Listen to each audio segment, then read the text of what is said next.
Good evening. কি কৰিছে আপোনালোকে? চাহ খালানে? মই খাই ল'লোঁ একাপ চাহ। আজি আপোনালোকে এটা ধুনীয়া এটা কাহিনী ক'ম, অকণমান চুটিকৈ, কিন্তু দেই বহুত দীঘলকৈ ক'ব নোৱাৰোঁ। কাহিনীটো শুনকচোন। এজন পিতৃয়ে নিজৰ সন্তানলৈ লিখা এখন চিঠি। মানে কাহিনীটো এনেকুৱা, মানে এখন ঘৰত এটাই সন্তান আছিলে তেখেতৰ। সন্তানজনে বিয়াও পাতিলে। সন্তানটো বহুত মৰমৰ, বিশেষকৈ এটা সন্তান সাংঘাতিক মৰমৰ মাক দেউতাকৰ। লাহেকৈ এদিন মাকৰো কিবা এটা প্ৰব্লেম হোৱাত মাক ঢুকাই থাকিলে। দেউতাক অকলশৰীয়া হৈ গ'ল। কিন্তু অকলশৰীয়া হ'ল যদি পুতেকে বহুত মৰম কৰে, ধুনীয়াকৈ থাকে।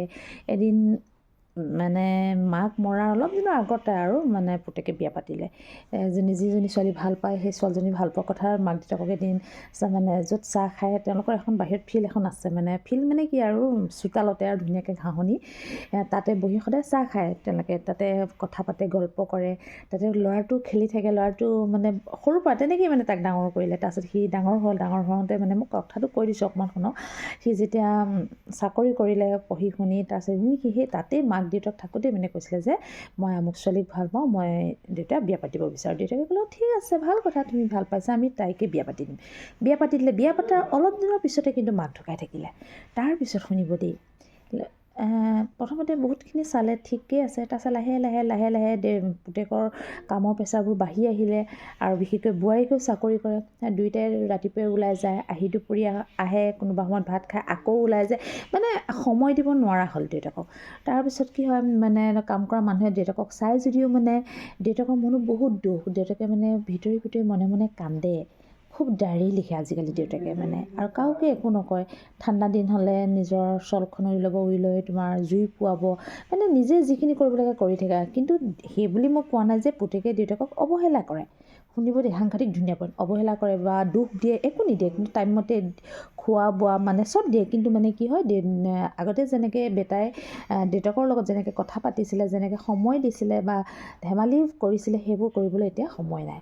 তাৰপিছত সেই চিঠিখনত এদিন মানে লিখিছে যে এইবুলি লিখিছে যে বেটা, তুমিতো মোৰ মৰমৰ হয়। তুমি যেতিয়া সৰুতে মোৰ লগত এনেকৈ খেলি থাকা, মোৰ ওচৰলৈ আহা, যিখিনি কৰিছিলা, মই বহুত সুখী। মই ভাবিছিলোঁ যে পৃথিৱীৰ ভিতৰত ময়ে সবাতোতকৈ সুখী।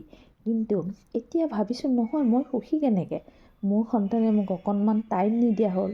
মাৰা যেতিয়া মোৰ নাথাকা হ'ল, তেতিয়াবা তুমি মোক অকণমানো টাইম নিদিয়া, অকণমানো সময় নিদিয়া। মই বহুত দুখ পাওঁ।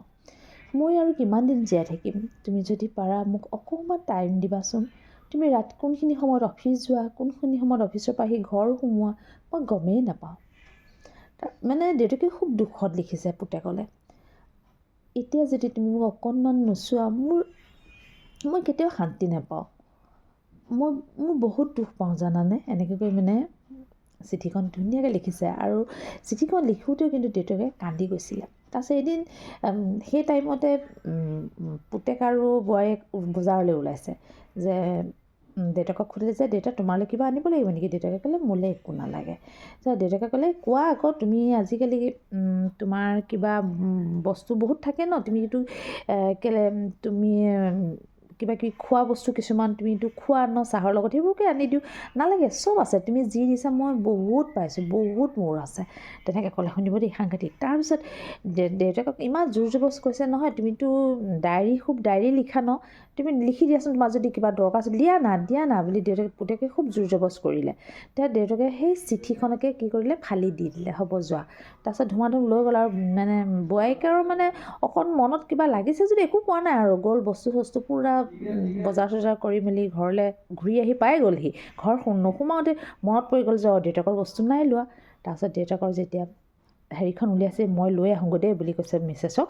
তেতিয়া চাইছে তাত সেই চিঠিখন। চাই ইমানেই কান্দিছে। বোৱাৰীকো তেতিয়া কান্দিছে দেই মিছেছজনীয়ে। আহি তাৰপিছত দেউতাকৰ ওচৰত আহি মানে ক্ষমা খুজিছেহি। আৰু দেউতাকক গাত সাবটি ধৰি কান্দিছে, খুব কান্দিছে।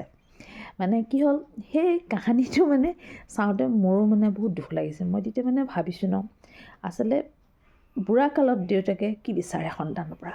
একো নিবিচাৰে, অকণমান মৰম বিচাৰে। সেইকাৰণে মই এটা কথাই বিচাৰোঁ, সন্তানে মাক দেউতাকক বুঢ়া কালত কিন্তু মৰম কৰিব লাগে। সেইখিনি পুতেকৰ কৰ্তব্য।